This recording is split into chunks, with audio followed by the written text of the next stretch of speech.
ہم نے پرورش میں بھی بچیوں کے ایسے حالات اپنائے ہیں. میں بھی بتاؤں گا رسول کریم صلی اللہ تعالی علیہ وسلم نے اپنی بیٹیوں کی پرورش کیسی کی. سیدہ فاطمہ الزہرا سلام اللہ علیہا رضی اللہ تعالی عنہا فرماتی ہیں رسول کریم صلی اللہ تعالی علیہ وسلم سے اپنی پوری زندگی میں انہوں نے زیور کپڑے یا اپنے زندگی گزارنے کی کوئی چیز نہیں طلب کی. زندگی میں ایک ہی بار وہ آئی تھی غلام مانگنے کے لیے, تب بھی رسول کریم صلی اللہ علیہ وسلم نے ان کو تسبیح سے نوازا, تسبیح دے کر کے بھیجا, اپنے کام خود کرنا انہیں سکھایا.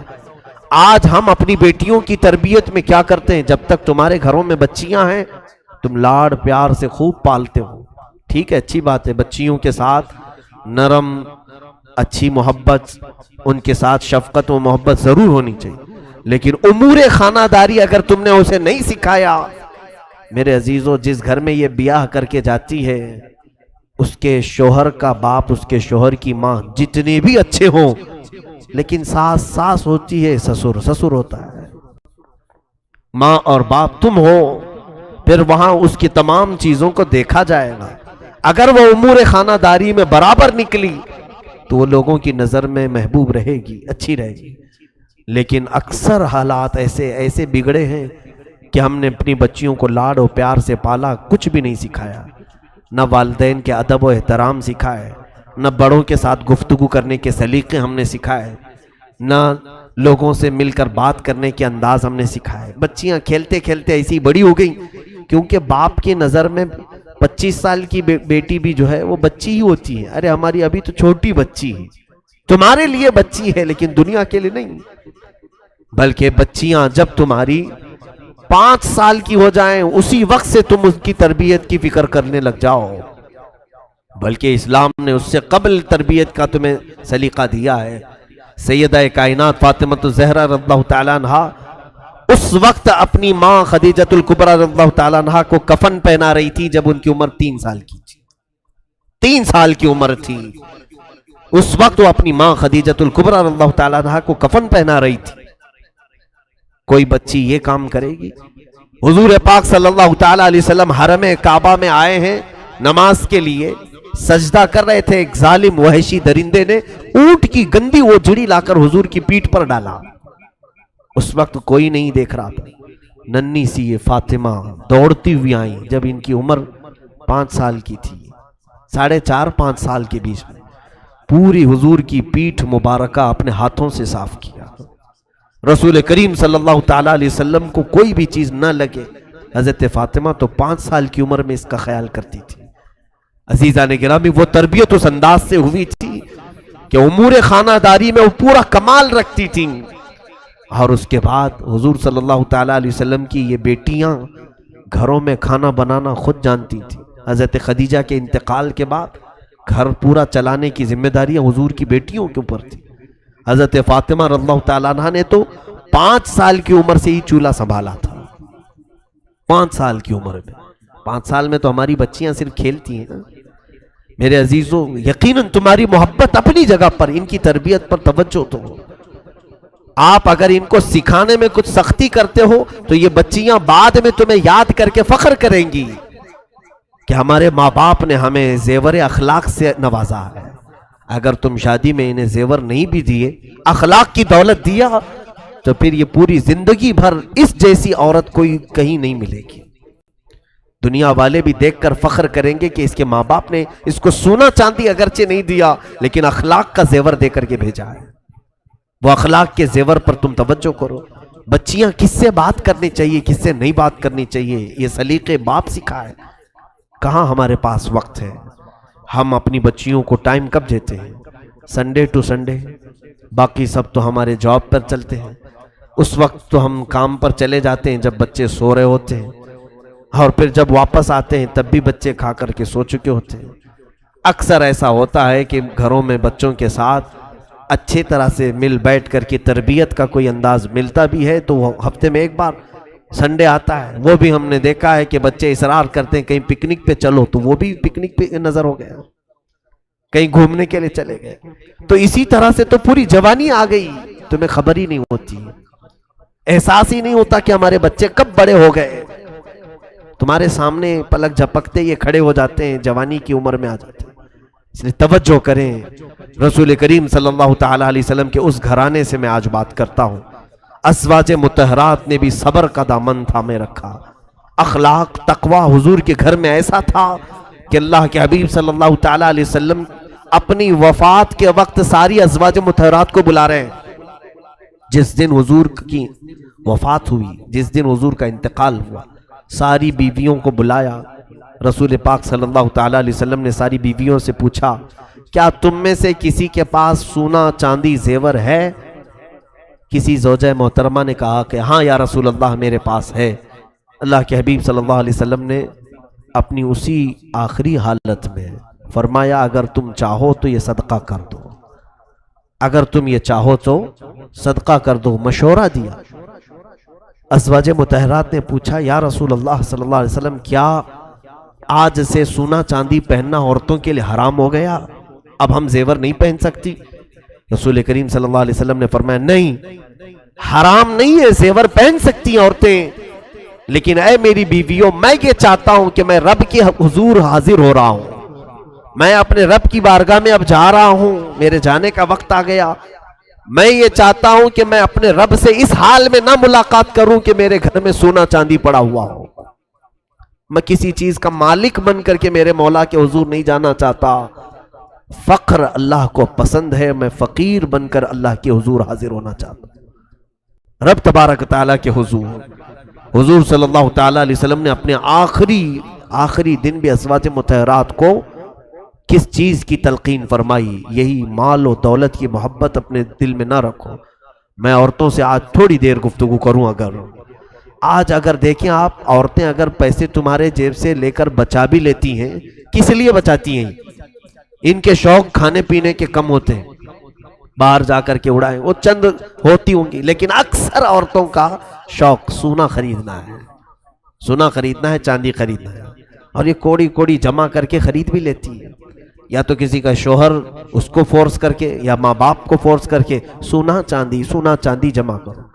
پہنو میری بچیوں، پہنو، زیور تمہارے لیے اللہ نے بنائے، زینت تمہارے لیے ہے، لیکن تمہاری کل زندگی زیور کے لیے نہیں ہے. تمہارا اصلی زیور تو تمہاری حیا ہے، تمہارے اخلاق تمہاری اصلی زیور ہے. یہ جو ہار ہے، یہ جو کانوں کی بالیاں ہیں، یہ چوڑیاں ہیں، یہ اگر ٹوٹ بھی گئی پھر دوبارہ کسی سونار کے پاس جاؤ بنا لو، یا پیسے مل جائیں تو پھر خرید لو. سونا چاندی آتے جاتے رہتے. ایک بار اگر تمہاری عزت کے زیور پر داغ لگ گیا، کوئی سونار اس کو ٹھیک کر کے نہیں دے گا. پھر کوئی بازار میں وہ حیا کا زیور نہیں ملے گا، جس حیا کے زیور کو آج یہ بازاروں میں بیچتے پھر رہی ہیں. بچیاں ہماری بہت ساری نا سمجھ ہیں، وہ دنیا کے اس بہاؤ میں بہ جاتی ہیں. جب دنیا یہ کہہ رہی ہے دوپٹے نکالو، اپنے بالوں کو لہراؤ، دکھاؤ لوگوں کو تم دکھانے والی چیز ہو. ان ظالموں نے تمہیں ننگا کرنے کی ٹھان لی ہے. آؤ میرے مصطفیٰ کریم صلی اللہ علیہ وسلم کی بارگاہ میں. تمہاری عزت اور تمہاری وقار کو اتنا بڑھایا ہے. اے میرے عزیزو، آج بھی ہم اپنی بچیوں کو، بیویوں کو، بہنوں کو کیا کالا نقاب نہیں پہناتے؟ وہی غلاف ڈالتے ہیں جس طرح کعبے پر کالا غلاف ڈالا گیا. عظمت والی چیزوں پر ہم پردہ ڈال کر رکھتے ہیں، عظمت والی چیزوں پر ہم غلاف ڈال کر کے رکھتے ہیں. ان عورتوں کو ہم نے مقدس سمجھا ہے، اس لیے اوڑھا کر کے رکھتے ہیں. یہ نہیں کہ ہم انہیں باندھ کر کے پابند کر کے رکھ رہے ہیں. تمہاری عزت، کیونکہ آج درندے ایسے ہیں کہ کوے کے سامنے گوشت رکھو اور پھر یہ کہو کوے کو شریف بننا چاہیے، وہ کیسے شریف بنے گا؟ آج یہی کہہ رہے ہیں نا. جب بھی ہم لباس کے بارے میں بات کرتے ہیں، کچھ ٹی وی کے اینکرز آ کر کے چلاتی ہیں کٹ لباس میں. آپ صرف لڑکیوں کو بولو، عورتوں کو بولو، مردوں کو کیوں نہیں کہتے کہ اپنی نگاہیں نیچے رکھیں؟ میرے عزیزو، قرآن تو بہت پہلے ہی فرمایا ہے کہ مردوں کو نگاہیں نیچی رکھیں. ساتھ میں تمہیں بھی کہا ہے کہ تم اپنی ساری چیزیں ڈھانک کر کے رکھو، اس لیے کہ نگاہیں نیچی شریف آدمی رکھے گا، اور شریر آدمی اور بدماش تو اپنی آنکھیں صرف اسی لیے پھیلاتا رہے گا کہ اسے کہاں چھیتڑے ملیں گے، کہاں اس کو غلاظت ملے گی.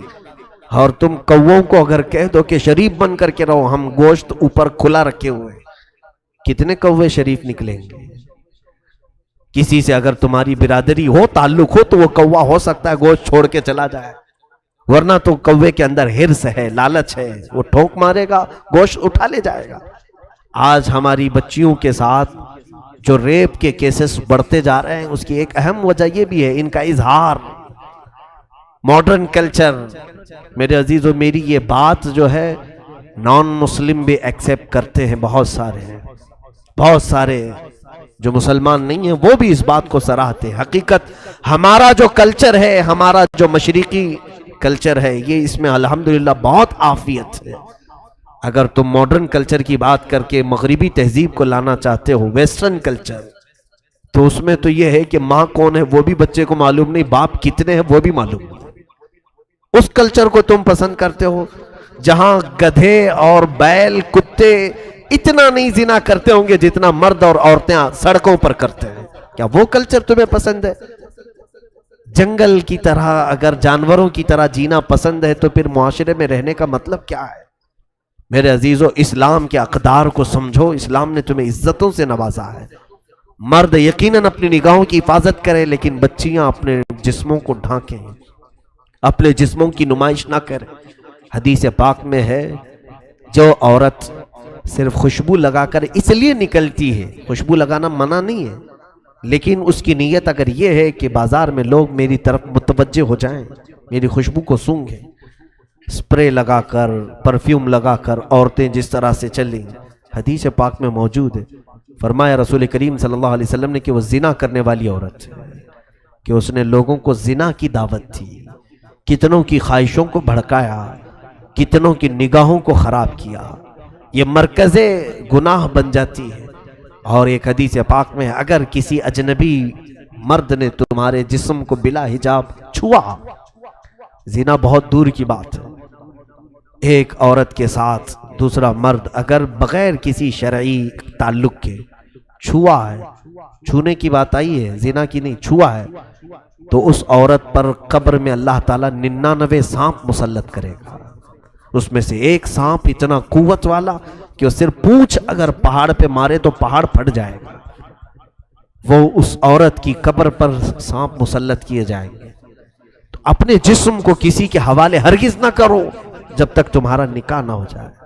اللہ تعالیٰ کی امانت ہو تم، ہماری بچیاں، یہ دین اسلام کی امانت ہے۔ بلکہ میں تو کہتا ہوں رسول پاک صلی اللہ تعالیٰ علیہ وسلم کی عزت تمہارے دوپٹوں کے ساتھ ہے۔ تم نے اگر نکال پھینکا تو لوگ صرف تمہارے نام کو نہیں کوسیں گے، سیدھے فاطمہ زہرا کی کنیز کو بھی کوسنا شروع کریں گے کہ یہ نام اس کا فاطمہ ہے، نام اس کا آمنہ ہے، نام اس کا خدیجہ ہے، لیکن اس کا تعلق اخلاق سے کوئی بھی نظر نہیں آتا۔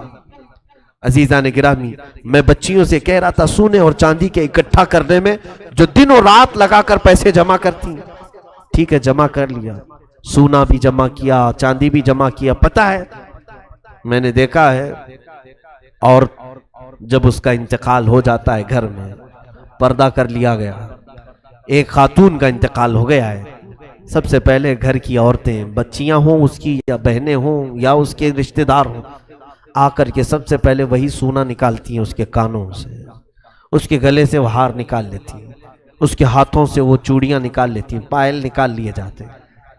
تمہاری روح کیا نکلی کہ تمہارے گھر والے تمہارا پورا سونا تم سے سلب کر لیے، جس کے لیے تم کوڑی کوڑی جمع کرتے تھے۔ لیکن مجھے بتاؤ کہ جس بچی نے قرآن پاک کی کوئی سورہ یاد کی اور اس کی روح نکلی، مجال ہے پوری دنیا میں کہ کوئی آ کر کے تمہارے سینے سے وہ چھین کے دکھائے، نکال سکتا ہے کوئی؟ تمہارے سینے میں وہ جو چیز محفوظ تھی وہ قبر میں بھی رہے گی۔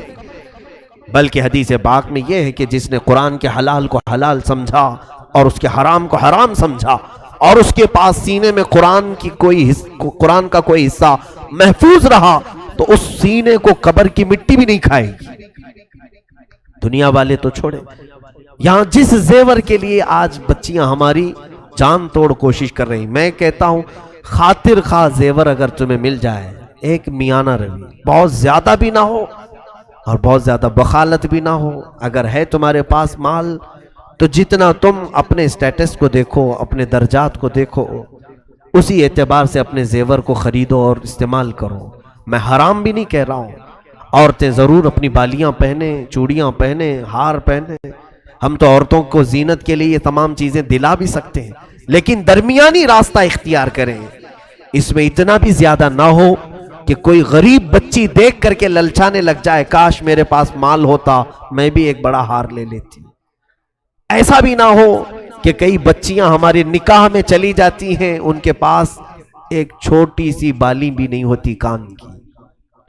ان کے لیے ایسا وقت نہ آئے کہ تمہیں دیکھ کر کے وہ افسوس کرنے لگے. عزیزان گرامی، میانہ روی اختیار کریں، درمیانہ راستہ اختیار کریں. رسول کریم صلی اللہ تعالیٰ علیہ وسلم کے اس گھرانے میں کبھی ایسا ہوا ہے کہ حضور صلی اللہ تعالیٰ علیہ وسلم تشریف لائے ہیں، 3 دن تک 4 دن تک کسی بھی زوجہ مطہرہ کے گھر میں چولہا نہیں جلایا جاتا، کھانا ہی نہیں بنتا تھا. یا تو وہ روزے سے ہوتی ہو یا تو فاقے سے ہوتی ہو، لیکن شکایت کبھی نہیں کرتی. عورتیں یہ بھی سیکھیں کہ مرد کی تمام حالتیں ہمیشہ ایک طرح کی نہیں ہوتی. آج جب تمہارا نکاح ہوا تھا، تمہارا شوہر نوکری پر تھا، بزنس کرتا تھا، اچانک مندی آ گئی یا پھر اس کی نوکری چھوٹ گئی، تو کیا عورتیں اس مرد کو چھوڑ دیں گی؟ عورتیں اس مرد کو ہمیشہ کے لیے چھوڑ کر بھاگ جائیں گی کہ اب یہ کماتا نہیں ہے، کچھ پیسے نہیں لاتا ہے؟ ایسے کئی معاملات ہم نے بھی دیکھے ہیں. 25 سال کھلایا لیکن اب اس کی طاقت میں کمی آ گئی، کچھ تو ہوا جس کی وجہ سے اب کام کاج نہیں کرتا، تو عورتیں ہر جگہ جا کر کے شہرا کرتی ہیں، میرا شوہر ناکارہ ہے، نکما ہے، کچھ کام نہیں کرتا. بخاری شریف کی حدیث میں کل ہی پڑھ رہا تھا، رسول کریم صلی اللہ علیہ وسلم نے فرمایا، میں نے جہنم میں سب سے زیادہ عورتوں کو دیکھا. صحابہ نے پوچھا، یا رسول اللہ صلی اللہ علیہ وسلم کس وجہ سے؟ حضور فرماتے، ہن یکفرن العشیر، وہ اپنے شوہروں کی نافرمانی کی وجہ سے. پوچھا کہ کیا کرتی ہیں وہ شوہروں کے ساتھ؟ حضور صلی اللہ تعالی علیہ وسلم فرماتے ہیں کہ اذا احسنت احداہن الی احداہن الدہر، یعنی جب تم ان میں سے کسی ایک کے ساتھ پورا زمانہ بھر احسان کرو، زندگی بھر تم اس کے ساتھ احسان کرو، پھر جب تم میں سے ایک چیز اگر اس کو نہیں ملی تو کہتی ہے کہ میں نے تیرے ساتھ کبھی بھلائی دیکھی نہیں، تو نے کبھی کچھ اچھا کام کیا ہی نہیں میرے ساتھ.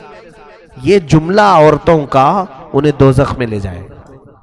حضور صلی اللہ علیہ وسلم فرماتے ہیں ان کا یہ کہنا کہ تو نے میرے ساتھ کبھی بھلا کیا ہی نہیں، وہ دوزخ میں. ایسی کتنی عورتوں کو دیکھیں آپ، وہ یہی کہتے ہیں کبھی اس نے میرے ساتھ اچھا نہیں کیا، جبکہ کھلا رہا ہے وہ تمہیں، جبکہ وہ کپڑے تمہیں پہنا رہا ہے، تمہارے بچوں کی پرورش کر رہا ہے.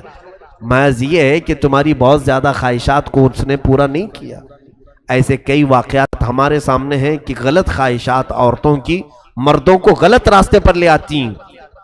ایک بہت اچھا نوجوان ہمارے پاس نماز پڑھتا تھا، مقتدی تھا ہمارا، اچانک وہ غائب ہوا، کئی دن تک نہیں تھا، اور کئی سالوں کے بعد اس کو پھر دوبارہ ہم نے دیکھا تو معلوم کیا بہت بری حالت ہے اس کی. شراب پیتا ہے، باہر کٹوں پر پڑا رہتا ہے. نیک آدمی تھا. اس کو بلوایا، پوچھا کیا حالت ہے تیری، کیوں ایسے بن گیا؟ وہ رونے لگا، اور پھر اس نے جو واقعہ بتایا میں نے کئی جگہ پر اس کو ذکر کیا. کہا کہ میری شادی ہوئی، میں بہت زیادہ محبت کرتا ہوں میری بیوی سے، اور محبت سے شادی کیا تھا. شادی کے بعد میری نوکری تھی اپنے ہی شہر میں، لیکن میری تنخواہ پوری نہیں ہو پاتی تھی. میری بیوی کے جو خواہشات تھے میں اس کو پورا نہیں کر پاتا تھا. میری بیوی کے لیے پھر مجھے اپنا شہر چھوڑ کر بنگلور جانا پڑا. میں نے کوئی بڑی نوکری کی تلاش کی، وہاں پہنچا. وہاں پہنچ کر کے جب میں کمانے لگا، تھوڑی زیادہ پیسے ملے اور بھیجتا تھا، لیکن گھر میں مہینہ ہونے سے پہلے ہی وہ سارے پیسے خرچ ہو جاتے ہیں. پھر اخراجات کے لیے میری بیوی مجھے پتہ نہیں کیسے کیسے تانے مارتی. تو پھر ایسا ہوا کہ میں قرض لینا شروع کیا، قرض میں بھی ڈوبا.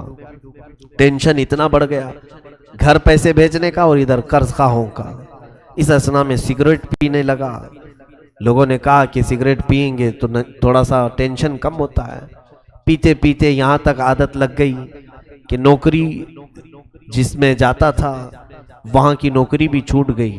تو غم کی وجہ سے دوست ملے ایسے کہ انہوں نے شراب کی لت لگا دی اور شراب پی کر کے رات بھر پتہ ہی نہیں چلتا تھا کہ کون سی نوکری کون سی بیوی، سب ختم۔ اور اس کے بعد حالت ایسی ہو گئی کہ شراب پی پی کر کے اس کے پھیپھڑے خراب ہو گئے، اس کے گردے سڑنے کو آ گئے، اتنی کثرت سے اس نے پی۔ عمر اس کی 35 سال کی عمر میں اتنے ساری چیزیں کر لیا۔ خیر اس کے بعد اس کی حالت صحیح ہوئی تھوڑی سی، لیکن اس خاتون کے متعلق میں نے نصیحتاً اس کے گھر بھی بھیجا کہ آپ ہمارے اسلام سے تعلق رکھنے والی میری بہن، ایک مرد کے بگاڑنے میں یا اس کے بگڑنے میں تمہاری خواہشات کا بڑا رول ہے۔ کاش اگر تم اس کو یہ کہتی کہ شراب اور سگریٹ کو ہاتھ مت لگانا، چاہے مجھے آدھی ہی روٹی کیوں نہ بھیجو، اگر یہ کہتی تو شاید تیرا شوہر آج اس طرح سے گردوں کی بیماری میں نہیں ہوتا۔ آج اس کی بیماری پر کوئی دیکھنے والا نہیں ہے اور واویلا کرتی پھرتی ہے کہ مجھے مسکین بنا ڈالا، کم عمر میں مجھے ایسی نوبت پر لے آیا۔ یہ ساری وجہیں عورتیں کبھی کبھار بن جاتی ہیں۔ میں خواتین سے ضرور کہوں گا کہ اپنے شوہروں سے طلب کریں، تم محبت کے ساتھ ساری چیزیں طلب کرو، لیکن اتنا پریشر نہ ڈالو کہ وہ حرام کاموں کی طرف چلا جائے، اتنا پریشر نہ ڈالو کہ وہ تمہارا شوہر حلال کو چھوڑ کر کے پھر ڈاکہ زنی کرنے لگ جائے، چوری کرنے لگ جائے۔ ظاہر سی بات ہے، جس شوہر کی آمدنی 1000 روپے ہو، تم 5000 کا میک اپ سیٹ مانگو گی تو چوری کر کے لائے گا نا، یا تو پھر کسی کو ٹوپی پہنائے گا، دھوکہ دے گا، یا تو پھر قرضہ لے کر کے آئے گا، شریف آدمی بھی ہو۔ یہ خواہشات اتنی زیادہ نہ ہو، بلکہ اسلامی لمٹ اور شریعت کے دائرے میں رہ کر کے ایک معاشرتی زندگی بہترین انداز میں گزار سکتے ہیں۔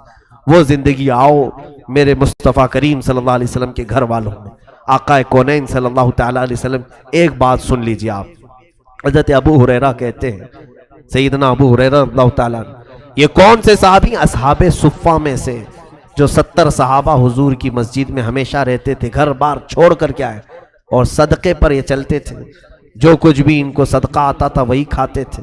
ایک بار 2 دن تک کچھ بھی نہیں آیا۔ حضرت ابو ہریرہ کہتے ہیں میں نے پیٹ پر رسی باندھ لیا کہ پیٹ کھلا رہتا ہے تو بھوک زیادہ لگتی ہے، ٹائٹ کر لو تو بھوک کم لگتی تھی۔ پھر میں نکلا جا کر کے حضور کو دکھاؤں، اسی اثنا میں حضور اپنے حجرے سے باہر نکل رہے تھے۔ میں نے کہا کہ یا رسول اللہ صلی اللہ علیہ وسلم، اصحاب صفہ میں 2 دن سے کوئی صدقہ ہی نہیں آیا، نہ کھجوریں نہ دودھ، اور میرا پیٹ جو ہے بھوک کی شدت کی وجہ سے سکڑتا جا رہا ہے۔ اللہ کے حبیب صلی اللہ تعالیٰ علیہ وسلم نے اپنا جبہ اٹھا کر کے دکھایا۔ حضرت ابو ہریرہ کہتے ہیں حضور نے بھی رسی سے 2 پتھر باندھے تھے۔ کہا ابو ہریرہ میں نے بھی 3 دن سے تو کچھ بھی نہیں کھایا۔ اللہ کے حبیب صلی اللہ تعالیٰ علیہ وسلم کا یہ فرمان سن کر حضرت ابو ہریرہ کہتے ہیں مجھے بڑی شرمندگی ہوئی، میں نے کیوں ذکر کیا، لیکن میرے آقا صلی اللہ علیہ وسلم نے فرمایا ابو ہریرہ چلو تمہیں بھوکا نہیں چھوڑوں گا، ساتھ میں چلو۔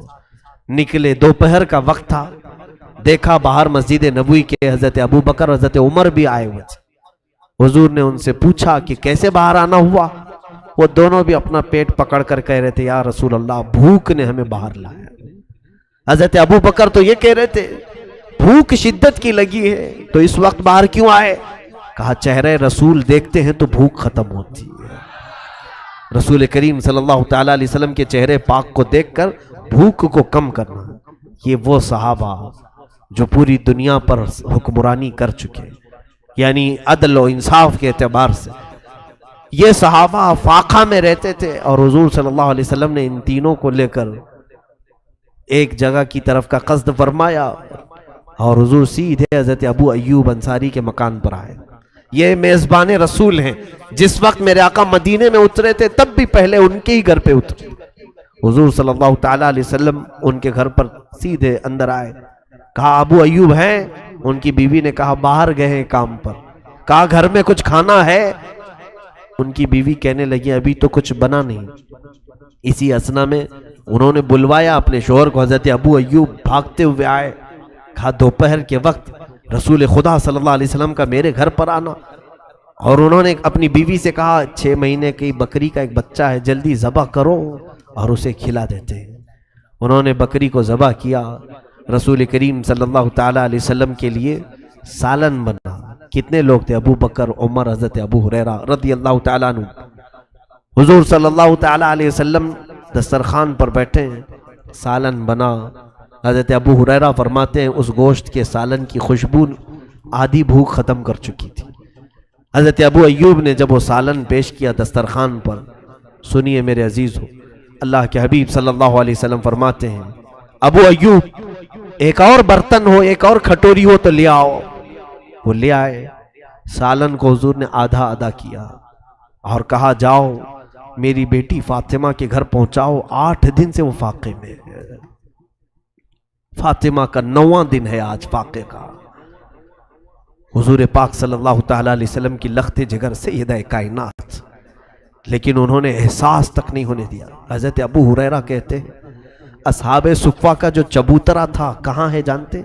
حضرت فاطمہ کے گھر سے لگ کر کے تھا، جہاں یہ اصحاب صفہ بیٹھتے ہیں بی بی فاطمہ کے گھر سے لگ کر کے تھا. حضرت ابو ہریرہ کہتے ہیں 9واں دن فاطمہ کے فاقے کا ہے، ہم 2 دن میں صبر نہ کھا کر باہر نکل آئے، فاطمہ کے گھر سے چوں کی آواز تک نہیں آتی تھی. وہاں حسنین کریمین بھی پل رہے ہیں، مولا علی شیر خدا بھی ہیں. ان کا مسجد میں آنا جانا کسی کو احساس تک نہیں دلاتا تھا کہ گھر میں کوئی چیز کی کمی ہے. یہ اہل بیت کا گھرانہ ہے میرے عزیزوں. جتنے بھی ان کے تذکرے کیے جائیں وہ کم ہے. انہوں نے پوری دنیا کو جینے کا ایک مزاج دیا ہے. آج سب سے زیادہ اگر ہم اپنے اندر کی خرابیاں ختم کر سکتے ہیں تو 2 چیزیں، قناعت اختیار کرو، جتنا ملے اس پر صبر، اس کو قناعت کہتے ہیں. آج رب تبارک و تعالیٰ نے مجھے جو دیا ہے یہ بہت ہے، کافی ہے. یہ ایک بار کہہ کر کے تو دیکھو، مولا تعالیٰ بے انتہا پھر تمہیں نوازتا ہی رہے گا. ہر بندہ یہ کیا کہتا ہے، ابھی بس نہیں ہوا. ارے اتنے سے تھوڑی نہ چلتا ہے. ایک نوکری کرنے والا پھر آ کر کے کہتا ہے حضرت اور ایک نوکری کرنا چاہتا ہوں خالی ٹائم میں. کہا اتنے سے کافی نہیں ہو رہا ہے. کہاں اتنے سے ہو پائے گا، ممبئی کی مہنگائی ہے، جبکہ کھانا پانی ساری چیزیں چل رہی ہیں. قناعت کرنا کا اگر تمہارے اندر مزاج پیدا ہو گیا تو یہی تمہارے اسی انکم کو اللہ تعالیٰ اتنی بڑی بنائے گا کہ تم اپنا گھر چلا کر کے بھی کئی لوگوں کو قرضے دیتے رہو گے. برکت اس کا نام ہے، برکت کثرت کا نام نہیں. آپ اگر یہ سوچ کر کے بیٹھے ہوئے کہ اگر آپ کی تنخواہ آج 25,000 ہے اور پڑوسی کی تنخواہ 1 لاکھ ہے تو یہ مت کہنا کیا برکت ہے اس کے گھر. برکت نہیں، اس کے گھر میں کثرت ہے. کثرت یعنی بہت زیادہ ہے. زیادہ ہونے کو برکت نہیں کہتے. اگر تم 25,000 میں کھا پی کر کے کسی کے محتاج نہیں تو اس 1 لاکھ سے تمہارے 25 بہتر ہے، تمہارے پاس برکت ہے. تو یہ چیز اللہ کی بارگاہ میں طلب کرو کہ مولا جتنا تو عطا کرے اس پر مجھے صبر عطا کر. یا عورتیں بھی، مرد بھی، بچے بھی. بچوں کی تربیت میں ایک خاص عنصر یہ جو ہمارا ہوتا ہے، یہ ضروری نہیں کہ تمہارے بچے جو بھی طلب کریں فوراً اس کو حاضر کر دو. یہ ہم لوگ چاہتے ہیں نا. کچھ لوگ تو کہتے ہیں ہماری کمائی آخر ہے کس کے لیے، انہی کے لیے تو ہے، جو مانگے وہ لا کر کے دے دو، جو طلب کرے وہ لا کر کے دے دو. یہ بری خصلت بچوں میں ہم نے ڈالی. اس کے بعد ہوتا یہ ہے کہ باپ سے تو مانگ سکتے ہیں لیکن پھر بعد میں دوسروں سے جب یہ وہی چیز مانگنے لگ جاتے ہیں ان کے منہ بگڑ جاتے ہیں. کیسی عورت ہے یہ کہ صرف مانگتی رہتی ہے، منہ کھلتا ہی رہتا ہے. کیوں؟ اس کا قصور کیا ہے؟ آج وہ شوہر سے جو مانگ رہی ہے اس کی عادت اس کے باپ نے ڈال کر رکھی تھی. وہ بار بار پوچھتی تھی، باپ ہر چیز لا کر کے دے دیتا تھا. کبھی کبھار بچیوں کو یہ بھی صبر سکھائیں. جیسے رسول کریم صلی اللہ علیہ وسلم چاہتے تو اپنی بیٹی کو 1 نہیں 10 خادم دے سکتے تھے. میری فاطمہ عیش سے زندگی گزارے.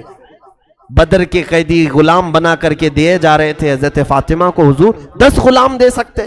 اور صحابہ کو اعتراض کیا ہوتا؟ جنتی خواتین کی سردار کے گھر میں اگر 10 خادم کام کر رہے ہیں، فخر سے کام کر سکتے تھے. لیکن حضور نے کیا کہہ کر کے بھیجا؟ فاطمہ جاؤ صبر کرو، تھکن زیادہ ہو جائے تو رات میں تسبیح پڑھو. کبھی کبھار بچیوں کو یہ بھی تلقین کرو. ہر دن اگر اچھے کھانے کی عادت ہمارے پاس ہے تو جان بوجھ کر کے کبھی ہلکا کھانا انہیں کھلانے کی عادت ڈالو تاکہ برے اوقات میں انہیں صبر کرنے کا سلیقہ آ جائے، برے اوقات میں ان کو صبر کرنے کا طریقہ آ جائے. مجھے بات یاد آتی ہے، میں میری تعریف کے لیے نہیں کہہ رہا ہوں، بچپن میں خود ہمارے گھر کی حالت ایسی کہ الحمدللہ ہمیں کبھی کسی چیز کی کمی نہیں ہونے دی. میرے والد محترم بڑے عالم دین تھے، لیکن کئی اوقات ایسے ہوتے کہ ہماری والدہ کو یا بہنوں کو کچن میں جانے سے روک دیتے کہ آج کھانا نہیں بنے گا، کوئی کھانا نہیں بنائیں گے. باقی سارے لوگ کیا کھائیں گے؟ سارے لوگوں کو چوڑا ہوتا ہے، اس میں کیلا پیس کر کے وہی کھلا دیتے. سخت ترین ہوتا، چبانے کے لیے کتنا ٹائم لگ جاتا. یہ آج ہمیں احساس ہوتا ہے کہ کبھی کبھار یہ سخت چیزیں بھی ان کے حلق سے اتارو تاکہ زندگی گزارنے کے ان کو سلیقے آ جائیں. کیونکہ وقت زندگی میں ہمیشہ ایک طرح نہیں ہوتا. کبھی تم سب لٹ گئے، اگر کہیں تمہارے اوپر اچانک غریبی آ گئی تو یہ جو چٹخارے لگے ہوئے زبان کے پھر کیا کرو گے؟ روز اچھے کھانے کے جو مزے لگے ہوئے ہیں، اچانک اگر تمہارے پاس مال نہیں ہوگا تو پھر شیطان تمہارے اندر یہ کوشش کرنے کی یہ عادت ڈالنے کی کوشش کرے گا کہ چلو فلاں جگہ چوری کر لو تو تمہاری زبان کو سکون مل جائے گا. پھر آدمی اپنی لذتوں کے لیے یا تو کسی کو دھوکہ دیتا ہے یا چوری کرتا ہے. حتیٰ کہ کئی ایسے لوگ آج دنیا میں ہیں جو اپنے جسم بیچنے کا کاروبار بھی صرف اس لیے کر رہے ہیں کہ ان کی خواہشات بڑی ہیں، ان کی خواہشات زیادہ ہیں. اسی لیے قرآن پاک میں اللہ نے فرمایا ارأیت من اتخذ الہہ ہوا، اے محبوب آپ نے نہیں دیکھا ان لوگوں کو جنہوں نے اپنی خواہشات کو ہی اپنا خدا بنا لیا ہے. بہت سارے لوگ ہیں ایسے جنہوں نے اپنی خواہشات کو خدا بنا لیا ہے. میری خواہش اگر آج رات فلاں جگہ جانے کی ہے تو میں جا کر کے رہوں گا، کوئی مجھے نہیں روک سکتا. خدا کے لیے جو کام جس طرح بندہ کرتا ہے ویسے کچھ لوگ اپنی خواہشات کے لیے کرتے ہیں، اپنی خواہشات کے لیے سب کو چھوڑتے ہیں. ماں باپ چلاتے رہے رات بھر، نہیں میری خواہش ہے آج جانا ہے تو جانا ہے. یہ کئی لوگوں کی جو خواہشات ہیں انہوں نے اپنی خواہشات کو خدا بنا لیا. اور اللہ تعالیٰ کیا فرماتا ہے؟ رب تعالیٰ اپنے حبیب صلی اللہ تعالیٰ علیہ وسلم کو فرماتا ہے کہ اے نبی آپ ایسے لوگوں کی حمایت کریں گے؟ ہرگز نہ کرنا ایسے لوگوں کی حمایت، ایسے لوگوں کی حمایت نہ کریں. حضور کو اللہ تعالیٰ منع فرما رہا ہے جو صرف خواہش کے پیچھے لگے رہتے ہیں، صرف خواہش کے پیچھے. قربان کرو میرے عزیزوں، کچھ چیزوں میں صبر کرنا سیکھو. سیدہ کائنات فاطمہ الزہرا رضی اللہ تعالیٰ عنہا حضور صلی اللہ تعالیٰ علیہ وسلم کی وہ لخت جگر ہیں کہ یہودی عورتوں نے ایک بار پلان بنایا. فاطمہ کے جسم پر جو کپڑے ہوتے ہیں وہ پیوند لگے ہوتے ہیں، کپڑوں پہ بھی پیوند لگا رہتا تھا. رسول خدا کی بیٹی ہیں. یہودیوں نے، عورتوں نے ایک دعوت رکھی اور اس میں حضرت فاطمہ کو بلایا کھانے کے لیے. نہیں وہ کوئی ایسا ہی کہ اس میں سارے شہر کی اچھی خاصی عورتیں تھیں. حضرت فاطمہ سے کہا کہ تم آؤ اپنے اسلام کی دعوت دو. تو اس غرض سے حضرت فاطمہ کو بلائے، لیکن ان کی نیت کیا تھی کہ حضرت فاطمہ کے لباس پر سارے لوگ ہنسیں. رسول خدا کی بیٹی کیسا لباس پہن کے آئی، اس کے پاس پہننے کو لباس تک نہیں ہے. حضرت فاطمہ نے منظور کر لیا، میں آؤں گی جہاں اسلام کی بات ہوگی، رسول کریم صلی اللہ تعالیٰ علیہ وسلم کے دین کی بات ہوگی. رات کو جب نکلنے لگی، اللہ اکبر، روایت میں ہے کہ حضرت فاطمہ الزہرا رضی اللہ تعالیٰ عنہا کے گھر جنتی لباس آیا. جبرائیل امین کے ذریعے سے حضرت فاطمہ کو حضور نے پیش کیا. حضرت فاطمہ وہ جوڑا پہن کر کے آئی ہیں. اللہ اکبر. عورتیں بتاتی ہیں کہ وہ اندھیرے کمرے میں آئے تو پورا روشنی ہو چکی تھی. ویسا لباس ہم نے نہ کبھی سنا تھا نہ دیکھا تھا. پوچھا فاطمہ سے کہ فاطمہ ہم تو آج کسی فنکشن یا دعوت کے لیے نہیں بلائے تھے، ہم تو صرف تمہارے لباس کا مذاق اڑانے کے لیے آج دعوت دیے تھے، یہ لباس تمہارے جسم پر آیا کیسے؟ حضرت فاطمہ نے کہا او خواتین، جب کوئی اللہ والوں کا مذاق اڑانا چاہے اللہ تعالیٰ ان کے منہ پر ایسے رد کے لیے لباس اتارتا ہے کہ پھر دنیا میں ان کا کوئی جواب نہیں ہوتا.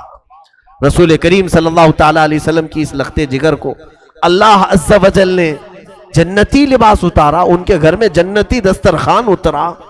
حتیٰ کہ اس گھرانے کی حالت یہ تھی کہ حضور صلی اللہ تعالیٰ علیہ وسلم حضرت فاطمہ کے گھر میں بیٹھے ہیں، اچانک مسکرانے لگے. پوچھا یا رسول اللہ صلی اللہ علیہ وسلم مسکرانے کی وجہ کیا ہے؟ فرمایا جبرائیل وہی لے کر کے آئے ہیں، دروازے پر کھڑے ہیں، اندر نہیں آ رہے ہیں.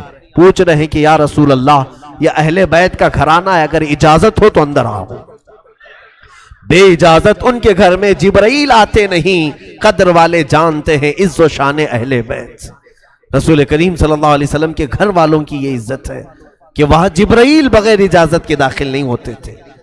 اس فاطمہ الزہرا رضی اللہ تعالیٰ عنہ کی سادگی پر لاکھوں سلام۔ لیکن جانتے ہیں آپ سیدہ کائنات فاطمہ الزہرا کی بات آج میں تھوڑی سی آگے بڑھا کر کے رخصت ہونا چاہوں گا۔ عورتوں کو بھی فکر کیا ہونی چاہیے، بچیاں اپنے باپ، اپنے شوہر اور اپنے بھائیوں کی بھی اگر آج فکر کر لیں، بہت ساری چیزوں سے یہ آزاد ہو جائیں گی، بہت ساری چیزوں سے آزاد ہو جائیں۔ ہو کیا رہا ہے کہ بچیوں کو ایسا لگتا ہے ہماری زندگی میں کل کام ہمارا مقصد کھانا بنانا، صبح دوپہر شام میں بچے ہوئے کپڑے دھلنا، ہانڈیاں مانجنا، اس میں سے بھی کوئی وقت بچ جائے تو سیریل دیکھنا، اس کے علاوہ ہمارا مقصد ہی نہیں ہے۔ میرے عزیزوں، سیدہ کائنات فاطمہ الزہرا کا ایک مقصد دیکھیں آپ۔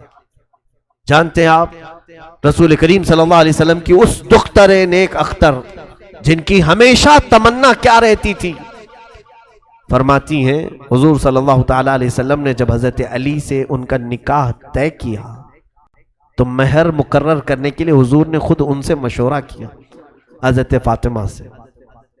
حضرت فاطمہ رضی اللہ تعالیٰ عنہ اپنی وفات کے وقت، آخری دن ہے ان کی زندگی کا، جلدی جلدی کپڑے دھو رہی ہیں، گھر کا سارا سامان سلیقے سے لگا رہی، حسنین کریمین کو نہلا رہی۔ حضور کی وفات کے صرف 6 مہینے کے بعد آپ کا انتقال ہوا۔ ان 6 مہینوں میں حضرت فاطمہ کو کسی نے ہنستے ہوئے نہیں دیکھا تھا۔ 6 مہینے کے بعد حضرت فاطمہ الزہرا رضی اللہ تعالیٰ عنہ حسنین کریمین کو سارے کام کروا کر کے دے رہی۔ حضرت علی جلدی اندر داخل ہوئے، پوچھا کہ فاطمہ آج یہ اتنی تیزی سے کام کیوں ہو رہے ہیں؟ کہا میرے شوہر نامدار رفیق حیات، میں چاہتی ہوں کہ حسنین کریمین کو آخری بار اپنے ہاتھوں سے نہلاؤں دھلاؤں، مجھے معلوم نہیں کہ میرے بعد انہیں اب کون پہنائے گا، مجھے لگتا ہے کہ میری زندگی کی آخری ساعتیں آ گئی۔ تو حضرت علی نے غمناک لہجے میں دیکھا تو حضرت فاطمہ اندر گئیں، ایک طاق میں سے ایک چٹی لے آئی، کہا کہ یہ چٹی کھولنا مت، میرا انتقال ہو جائے تو میری قبر میں ہی میرے سرہانے پر رکھ دینا، دفن کر دینا اس کو۔ مولا علی شیر خدا رضی اللہ تعالیٰ عنہ اپنی اس رفیق حیات سے ہمیشہ راضی رہے، ہمیشہ راضی رہے۔ حضرت فاطمہ سے کہتے فاطمہ کیا یہ راز مجھے بھی نہیں بتاؤ، اس چٹی میں کیا ہے، کیا لکھا ہوا ہے؟ سیدہ فاطمہ زہرا رضی اللہ تعالیٰ عنہ فرماتی، اے میرے سرتاج علی مرتضیٰ، جب آپ سے میرے نکاح کی بات ہو رہی تھی، رسول پاک صلی اللہ علیہ وسلم گھر تشریف لائے، کہا فاطمہ علی کے بارے میں تمہارا کیا خیال ہے؟ علی اخلاق میں بہت بلند ہے، علی تہجد گزار ہے، تقوی شعار ہے، کیا میں تمہارا نکاح علی کے ساتھ کروں؟ اور مہر میں علی کو میں نے 400 مسقال چاندی کی بات کی ہے، کیا تم اس بات سے راضی ہو؟ باپ اپنی بیٹیوں سے پوچھے نکاح کے متعلق، یہ بھی سنت مصطفیٰ ہے۔ حضور صلی اللہ تعالیٰ علیہ وسلم نے جب یہ ذکر کیا، سیدہ کائنات فاطمہ الزہرا نے عرض کیا آقا علی سے نکاح تو منظور ہے لیکن مہر یہ منظور نہیں، مہر یہ کم ہے، 400 مسقال اس زمانے کے بہت ہو جاتے ہیں۔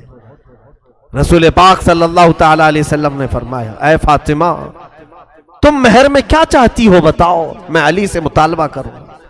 حضرت فاطمہ پوچھتی ہیں یا رسول اللہ صلی اللہ علیہ وسلم کیا یہ میرا نکاح اللہ کی مرضی سے ہو رہا ہے؟ حضور صلی اللہ علیہ وسلم نے فرمایا ہاں فاطمہ، میں نے خواب میں دیکھا ہے اللہ رب العزت کا حکم ہے کہ میں اپنی بیٹی کا نکاح فاطمہ کا نکاح علی کے ساتھ کروں۔ تب حضرت فاطمہ کہتی ہیں تب تو پھر مہر زیادہ ہو، اللہ رب العزت اس نکاح کا معاملہ فرما رہا ہے تو اے رسول پاک صلی اللہ علیہ وسلم 400 مسقال چاندی نہیں۔ پھر پوچھا کیا مہر چاہیے؟ حضرت فاطمہ کہتی یا رسول اللہ صلی اللہ علیہ وسلم رب تعالیٰ سے آپ گزارش فرمائیں کہ علی کا نکاح فاطمہ سے اس مہر پر ہو کہ رسول پاک کی امت کی بخشش لکھ دی جائے، آپ کی امت کی مغفرت لکھی جائے۔ حضور پاک صلی اللہ علیہ وسلم آپ دیدہ ہو گئے، آپ دیدہ ہو گئے، رب تعالیٰ کے حضور سجدے میں گر گئے، اے رب ذوالجلال، فاطمہ میری امت کی بخشش کا سوال کر رہی ہے، مہر میں اسے یہ چاہیے۔ روایات یہ بتاتی ہیں کہ اللہ رب العزت کی طرف سے حکم ہوا کہ اپنا سر اٹھائیں، آپ کی آدھی امت کی بخشش فاطمہ کا مہر ٹھہرا۔ حضور پاک صلی اللہ علیہ وسلم سے حضرت فاطمہ کہتی ہیں میں نے وہ لکھوا لیا تھا چٹھی میں تاکہ بروز قیامت میں میرے رب سے میرے حبیب کی امت کی بخشش کا سوال کروں۔ اے علی، اس چٹھی میں اس کے علاوہ اور کچھ بھی نہیں ہے۔ یہ فاطمہ الزہرا رضی اللہ تعالیٰ عنہا کی سوچ ہے۔ اے میرے عزیزو، ہم کون ہیں جو میرے آقا کی امت کی خبر رکھتے ہوں؟ ہم میں سے کس کو یہ طلب ہے کہ رسول پاک کی امت گڑھے میں گرنے سے بچ جائے؟ یہاں تو گڑھے کھودے جا رہے ہیں، جتنے گرے تو اچھے ہیں۔ ہم میں سے کون یہ چیز کی خواہش رکھتا ہے؟ خود میرے آقا صلی اللہ علیہ وسلم فرماتے من لم یہتم بامرنا فلیس منا، جس نے اس حال میں صبح کی کہ میری امت کی بھلائی کا نہیں سوچا، وہ میری امت میں سے نہیں ہے۔ آج کیا یہ دردناک حالات ہمیں بیدار نہیں کرتے؟ کوئی ہم میں سے یہ دعا نہیں کرتا کہ اے اللہ اب امت کا بھلا کر دے؟ ہمارے نوجوان نسل جس راہ پر جا رہی ہے، ہم آنکھیں دیکھ دیکھ کر کے تاڑ تاڑ کر کے بھی اس کے متعلق نہ دعا کرتے ہیں نہ اس کے اصلاح کی کوشش کرتے ہیں۔ وہ حضرت فاطمہ تھی جو گھبرا جاتی تھی، کیونکہ انہیں معلوم تھا کہ حضور کو اگر کوئی ایک درد ستاتا ہے تو وہ امت کی فکر کا درد ہے، امت کا غم ہے، امت کی بخشش کا درد۔ جب مدینہ طیبہ میں واقعہ ہوا کہ صحابہ نے کہا اچانک حضور پاک نظر نہیں آ رہے ہیں، صحابہ بے قرار ہو کر ڈھونڈنے لگے کہ آقا ہیں کہاں؟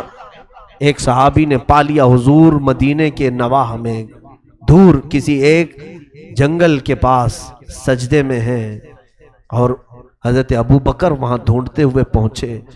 ایک بکریاں چرانے والا گزر رہا تھا، پوچھا کیا میرے آقا کو تو نے دیکھا ہے؟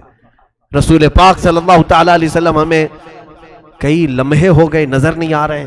اس چرواہے نے کہا میں نہیں جانتا تمہارا نبی کون ہے، تمہارا آقا کون ہے، ہاں البتہ اس پہاڑ کے پیچھے کوئی ایک آدمی اتنا رو رہا ہے کہ اس کے رونے کی آواز سے میری بکریوں نے کھانا چھوڑ دیا ہے، چارہ چھوڑ دیا ہے۔ حضرت ابو بکر نے کہا یقیناً اس طرح کا رونا تو میرے آقا کا ہی ہوگا۔ حضرت ابو بکر نے پوچھا اس چرواہے سے اے بندے تو بکریاں چرا رہا ہے، رونے والے کو دیکھا وہ کیا کہہ کر کے رو رہا ہے؟ کہا پتہ نہیں، امت امت کہتا ہے اور روتا جاتا ہے۔ حضرت ابو بکر بے اختیار روتے ہوئے قریب آئے۔ سید الانبیاء صلی اللہ تعالیٰ علیہ وسلم کے آنسوؤں سے زمین تر تھی، کہہ رہے تھے میرے آقا رب ذوالجلال کے حضور، اے مولا میری امت کو میرے حوالے کر دے، میری امت کو میرے حوالے کر دے، میری امت بڑی بھولی ہے، وہ مجھے نہیں پہچانتی۔ سچ فرمایا آقا، اپنے آپ کی امت آپ کو کہاں پہچان رہی ہے؟ آج ہم نے دوسروں کو پہچان لیا، اپنے نبی کونین صلی اللہ تعالیٰ علیہ وسلم کو پہچاننے سے دور بھاگتے ہیں۔ بتانے کے لیے اگر کوئی کوشش بھی کرے تو ہمارے اخلاق ایسے ہیں، ہم حضور کو سننا نہیں چاہ رہے ہیں۔ دیکھو آج ہمارے گھروں میں جا کر بچوں کو اٹھا کر کے پوچھو، ہر فلمی ہیرو کا بایو ڈاٹا اسے یاد ہوگا، کون کہاں رہتا ہے، کون کیسی ایکٹنگ کرتا ہے، کس کے کتنے فلم ہیں، سارے اسے یاد ہیں۔ اسے اگر میرے آقا کی ذات کے بارے میں پوچھو تو کچھ بھی نہیں جانتا، کچھ نہیں جانتا۔ صحابہ کے بعد دیگرے وہاں آئے، سبوں نے درخواست کی کہ آقا سر مبارک کو اٹھائیں، سجدہ اتنا طویل ہو گیا تو جسم پر تکلیف ہو جائے گی۔ حضور پاک صلی اللہ تعالیٰ علیہ وسلم اسی طرح سجدے میں ہیں۔ تو اس کے بعد صحابہ نے کہا کہ حضور کسی کی بھی بات پر سر نہیں اٹھاتے، مشورہ یہی طے پایا کہ حضرت فاطمہ کو بلایا جائے، اگر حضرت فاطمہ کہیں گی تو حضور ضرور سر اٹھائیں گے۔ سبوں نے جا کر کے سیدہ کے گھر یہ درخواست کی کہ اللہ کے حبیب تمہارے بابا سر جو سجدے میں رکھیں اٹھاتے نہیں، بے اختیار روتے جا رہے ہیں۔ سیدہ حجاب کے ساتھ آئیں، پردے کے ساتھ آئیں، سارے لوگ ہٹ گئے۔ رسول پاک صلی اللہ علیہ وسلم کے کندھے پر ہاتھ رکھتی ہیں، کہتی ہیں بابا آپ کی فاطمہ آئی ہے، آپ سر اٹھائیں۔ رسول کریم صلی اللہ علیہ وسلم اسی حالت میں سر رکھے ہوئے تھے۔ ہم گنہگاروں کی تسبیح، آج ہم سجدے میں جاتے ہیں تو اپنی مطلب کی مانگنے کے لیے جاتے ہیں۔ ہم تو سجدوں میں یہی کہتے ہیں نا مولا مجھے یہ دے دے، مجھے یہ دے دے۔ وہ رسول پاک ہم جیسے نکموں کو مانگ رہے تھے. مولا بعد میں آنے والی امت میرے حوالے کر. قربان جاؤ اس نبی کے سجدوں پر کہ ہم کو حضور نے سجدوں میں مانگا ہے. سیدہ فاطمہ کی بار بار اصرار پر حضور نے سر نہیں اٹھایا. سیدہ کائنات نے صرف اتنا کہا یا رسول اللہ صلی اللہ علیہ وسلم، فاطمہ آپ سے وعدہ کرتی ہے آج کے بعد سے مولا تعالیٰ جتنی بھی مجھے حیات دے گا، جب تک کی زندگی دے گا، قسم ہے رب ذوالجلال کی، فاطمہ کوئی رات نہیں سوئے گی صرف آپ کی امت کی بخشش کی دعا کرے گی. صرف میں آپ کی امت کی بخشش کی دعا کروں گی. حضور پاک نے جب ان سے یہ سنا تو اپنا سر اٹھایا. فاطمہ کو دیکھا کہ میری امت کی بخشش کا درد یہ بھی رکھتی ہے. میرے عزیزو، ایک بیٹی کی ذمہ داری یہ بھی ہوتی ہے کہ وہ اپنے باپ کی فکروں میں ساتھ دے. باپ جس طرح کی فکر میں ہے اسی فکر میں وہ لگے.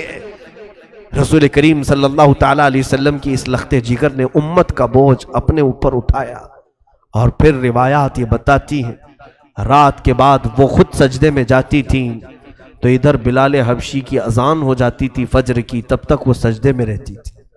ایسی محویت کا عالم ہوتا تھا کہ وہ کہتی تھی سر اٹھا کر کے کہ راتیں بہت چھوٹی ہیں، میرا پورا سجدہ نہیں ہو پاتا. اس سیدہ کائنات فاطمہ الزہرا، لاکھوں سلام ہو، لاکھوں کروڑوں درود ہو ان کی تربت انور پر. زندگی گزارنے کے ہزار سلیقے ہمارے گھروں کو دیے ہیں. اور یاد رکھو، آج میری بہنوں اور بچیوں سے ضرور کہوں گا، جتنا کربلا تم سنو گی سب فاطمہ کی گود سے نکلے ہوئے شہزادوں کا ہی کربلا ہے. پوری دنیا کو اگر کسی نے حسن دیا ہے تو زہرا نے دیا. پوری دنیا کو امامت کا بادشاہ حسین اگر دیا ہے تو فاطمہ نے دیا ہے. پیر سے اپنے جھولا جھولاتی تھی، ہاتھ سے روٹیاں بناتی تھی، ہاتھ سے روٹیاں بناتے پیر سے جھولا جھولاتی. اس جھولا جھولانے کے وقت بھی کئی آیتیں ہیں پڑھتی رہتی تھی. طٰہٰ ما انزلنا علیک القرآن لتشقیٰ، کبھی یاسین والقرآن الحکیم. یہ قرآن کی صورتیں تلاوت ہو رہی ہیں، حسنین کریمین کو جھولے جھلائے جا رہے ہیں. یہاں تو ہم گانے فلاں فلاں چیزیں گا کر کے بچوں کو سلانے کی عادت ڈالتے ہیں. حسنین کریمین نے تو اپنی ماں سے قرآن کی لوریاں سنی ہیں. رسول کریم صلی اللہ تعالیٰ علیہ وسلم کا یہ گھرانہ جو پورے دین اسلام کو بچانے کا ضامن ہے. دیکھیں آپ حضور جب نجران کے عیسائیوں کے ساتھ مقابلے کے لیے بھی چلے تھے تو انہی گھر والوں کو لے کر چلے تھے. میں کل اہل بیت کے ذکر میں عرض کروں گا، سیدہ ظاہرہ طیبہ طاہرہ جان احمد کی راحت پہ لاکھوں سلام. یہ دنیا سے گئی بھی ہے تو اس شان سے گئی ہے. حضرت علی سے وصیت کیا تھا کہ اے علی میری موت ہو جائے تو زیادہ شہرا مت کرنا. میں نے اپنے پردے کی بڑی پابندی کی ہے، رات کے وقت جنازہ نکالو تاکہ جنازے پر بھی کسی غیر مرد کی نظر نہ پڑے. کل ملا کر روایات صحیحہ یہ بتاتی ہیں کہ آپ کے جنازے میں اور آپ کے قبر کے دفن میں 8 لوگ تھے، وہ صرف خاندان والے تھے. حضرت علی، حسن حسین رضی اللہ تعالیٰ عنہ، حضرت عباس رضی اللہ تعالیٰ عنہ اور دیگر کچھ صاحب جو اہل بیت میں سے تھے. یہی لوگ رہے. سیدہ فاطمہ الزہرا رضی اللہ تعالیٰ عنہا کو رات کے وقت دفن کیا گیا. اب آخری حدیث سن لو میرے آقا صلی اللہ علیہ وسلم. قربان جاؤ میری بچیوں، آج اگر تم یہ کوشش کر لو کہ کل میں فاطمہ زہرا کی چادر کے سائے تلے قیامت میں اٹھائی جاؤں، اتنی بھی اگر تمہاری خواہش ہو تو مبارک ہو تمہیں. حدیث سن لو مجھ سے. میرے آقا صلی اللہ علیہ وسلم نے فرمایا قیامت کا منظر ہوگا، اہل محشر اپنے حساب کتاب میں مصروف ہوں گے، سب کا حساب کتاب چل رہا ہوگا. تپتی ہوئی گرمی، وہ تانبے پیتل کی زمین، لوگوں میں نفسا نفسی کا عالم. اچانک ایک منادی، ایک فرشتہ اعلان کرے گا یا اہل محشر غضوا ابصارکم فإن فاطمہ بنت محمد تمر الی الجنہ. اے محشر کے میدان میں کھڑے ہونے والے لوگوں، سب اپنی نگاہیں نیچی کر لو، اس لیے کہ محمد عربی صلی اللہ علیہ وسلم کی بیٹی فاطمہ جنت کی طرف جا رہی ہے. 70,000 عورتوں کے جھرمٹ میں حضرت فاطمہ جنت میں جا رہی ہوں گی. قیامت کے دن بھی حکم ہوگا کہ نگاہیں نیچی کرو، نگاہیں نیچی کرو. شان والی فاطمہ جا رہی ہے، رسول پاک کی گھر والی جا رہی ہے. میرے عزیزوں، آج بچیوں کو یہ واقعات سنائیں، اپنی بہنوں کو یہ سیرتیں سنائیں، تاکہ ان کے اندر عفت، حیا اور جذبہ حجاب پیدا ہو۔ بے حیا عورتوں کے قصے سناؤ گے تو بے حیا بنیں گی، گندے سیریل اور گندے فلموں کو دکھاؤ گے تو ویسے ہی بننے کی عادتیں آئیں گی۔ کبھی کبھار میں عورتوں سے گزارش کروں گا، پوری زندگی ٹی وی پر نہ گزاریں، تھوڑا کبھی کبھار سیرت فاطمہ کو پڑھ لیا کریں، رسول کریم صلی اللہ علیہ وسلم کے گھر والیوں کی سیرت پڑھ لیا کریں۔